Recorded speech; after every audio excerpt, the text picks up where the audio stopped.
Hey everyone, my name is Wedge. Let's just get right into Dragons and Tarkir spoilers because honestly, this new Tarkir is already both amazing and terrifying at the same time. Seriously, this set is going to be ridiculous, just it's video time. Yeah. It's just day one and we already have our cycle of mechanics for Dragons of Tarkir. Remember, there are no clans anymore, just, dragon clans. Totally the same thing. Anyways, the Dramoka clan has Bolster, the same mechanic the Obzan had in Fate Reforged. Sandcrafter Mage is 3 mana for a 2/2 human wizard. When it enters the battlefield, Bolster 1. Straightforward, really just here to show you that Bolster is back, honestly.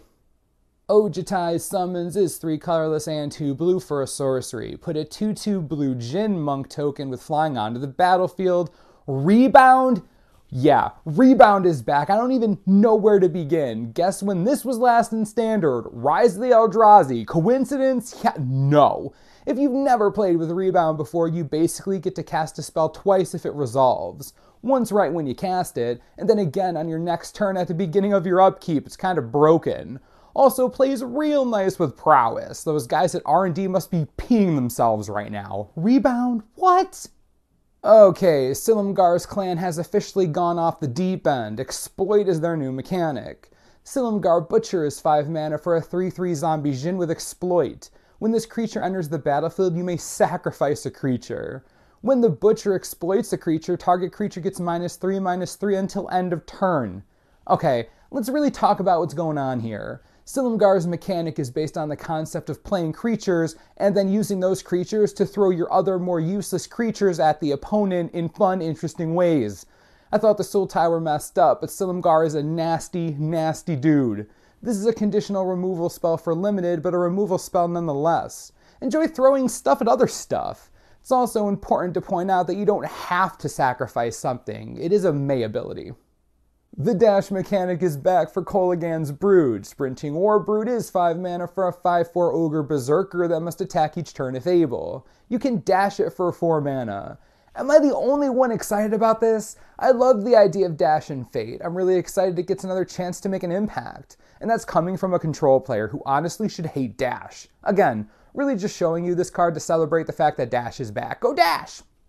Atarka's Brood decided Ferocity wasn't good enough. Their new mechanic is called Formidable. Stampeding Elk Herd is 3 colorless and 2 green for a 5/5 elk with the new mechanic. Whenever it attacks, if creatures you control have total power 8 or greater, creatures you control gain trample until end of turn. Okay, so instead of focusing on one creature's power, you focus on the board's power. Talk about an all-hands-on-deck strategy. This mechanic is going to heavily reward limited players who just flood the board. Giving all creatures trample until end of turn, it's a pretty good way to end a game. 8 power also isn't that unreasonable to make happen. If you have a deck that's well positioned to turn on Ferocious, you're probably also well positioned to turn on Formidable. I'm interested to see where this mechanic goes. Our last new mechanic is called Megamorph. Yeah, Megamorph. Airy Bowmasters is 2 colorless and 2 green for a 3/4 Hound Archer with Reach. It also has the new ability. You can cast it face down as a 2/2 for 3, just like a normal Morph card. The difference is that when you turn it face up, the creature gets a +1/+1 counter. It's the only difference. I didn't know that 1 +1/+1 counter was considered mega, but hey, I don't make the rules. The mechanic is interesting and could lead to annoying combat steps for your opponents, which I'm always a fan of. I'm optimistic about Megamorph. Alright, here we go. New mechanics out of the way, let's do this thing. Profound Journey is 5 colorless and 2 white for a sorcery with Rebound. Return target permanent card from your graveyard to the battlefield. Whoa, calm it down, Ojutai clan. You just gave Recursion Rebound? It says permanent. You get to bring back 2 permanents. Bring back walkers, bring back lands. I guess, bring back whatever you want. You get to do it twice. This is a 7 mana bomb and limited. If this resolves, the value is just dumb value. Gonna draft the nuts out of this card. Stratus Dancer is 2 mana for a 2/1 Djinn monk with flying and Megamorph costing 2 mana. Remember, that means when it turns face up, it gets a +1/+1 counter on it. When it's turned face up, counter target instant or sorcery spell. Holy butts! Yo, Willbender, go eat some trash! Stratus Dancer is amazing. Staple in Commander for the rest of time. It's also decent and limited and could possibly see standard play. It counters removal, disruption, and provides control decks with a body that can kill Sylvan Caryatid when turned face up. Sign me up. I'm a Stratus Dancer fanboy, easily. The card's straight awesome. So, Sultai players, you wanted to see what happened with Sidisi in the new timeline. It's understandable because, things have changed. Yeah, she's dead, but not gone, at least. Sidisi Undead Vizier is 3 colorless and 2 black for a 4/6 legendary creature zombie Naga with Death Touch and Exploit. When she exploits a creature, you may search your library for a card and put it into your hand. Before we even get into lore, this card is good. She blocks and kills Siege Rhino, which is something special in this standard format. Also, she's mono black, much easier to cast. Also, she tutors on every entry to the battlefield. Keep in mind that creatures can exploit themselves, as odd as that sounds, so she can just be a 5-mana tutor if you need one. I don't even want to think about the commander decks being made right now with a card like this in mind. A tutor on a stick is something they won't ignore. Just look at Runescar Demon. I'm sure they're all having a meeting right now deciding what to build with her, just saying. Okay, story-wise, real sorry Sultai fans, your con is just super dead. Silumgar has no time for her shenanigans. I cannot wait to hear how Sidisi got herself killed, but if this is how it's looking for the Khans and Dragons of Tarkir, yeah, this could be a problem. R.I.P. Sidisi. So, players have been worried that there wouldn't be enough dragons in the set. Yeah, I think you can throw that worry out the window.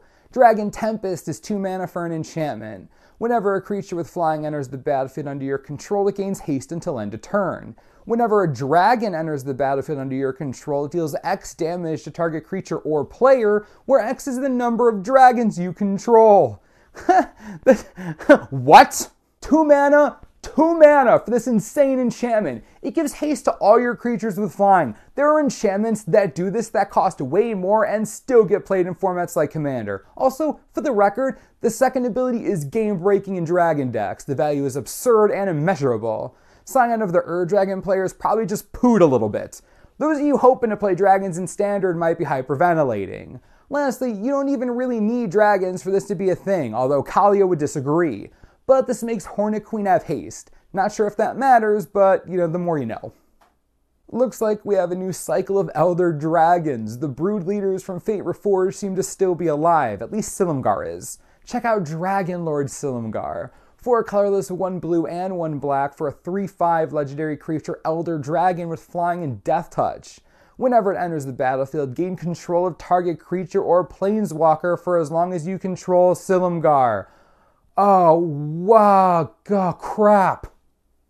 Okay, let's take this one step at a time. First, he has flying and Death Touch. That's awesome. Second, he's reasonably costed and beats Siege Rhino in a fight. Third, he can steal your Ugin or Sarkhan. You could just stop right there and it'd be fine, but he also survives Stoke the Flames, and most other creatures in the format can't even touch him.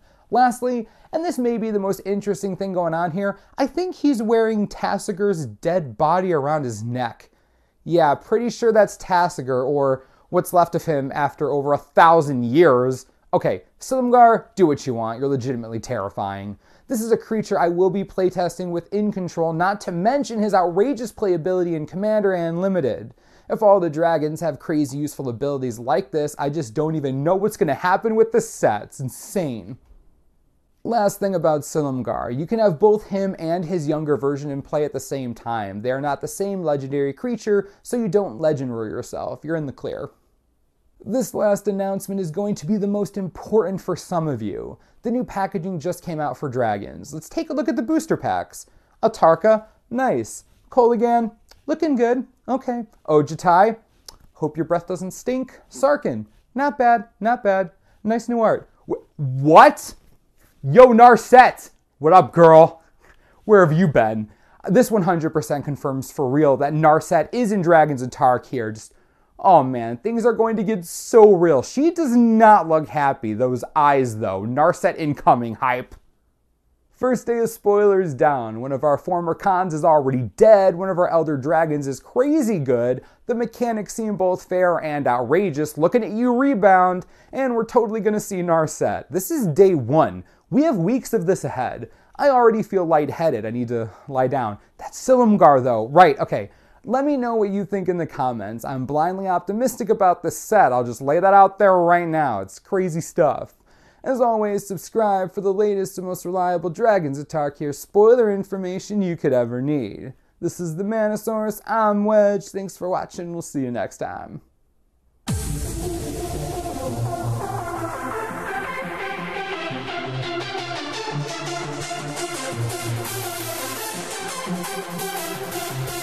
What?